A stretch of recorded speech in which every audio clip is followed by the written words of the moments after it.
Chacho, hawakan mo nga ito. Napakadaming tao naman dito. Napakaingay. Napakagulo. Oh, kayo mga hanggas lupang inyo. Hindi niyo ba akong bibigyan ng galang?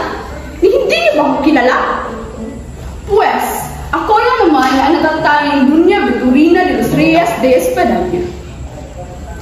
Misdan niyo ang kolorete sa aking mukha. Ang aking napakaganda at garbong kolorete sa buhok.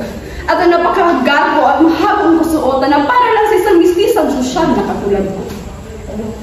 Noong isang araw na padaan ako sa bahay ng Alvarez at nakita ko doon ang kanyang asawa na si Doña Consolacion. Aba, nung ako'y dumaan, bigla na lang itong sumimang dumaras ng harapan, napakawalang modo. Ngunit, buti na lang kapigilan ko ang aking sarili. Dahil hindi naman yun yung ikinaganda. Kaya naman kayong mga hampas lupa. Mga hampas lupang mga Indio, kanino kayo kampe?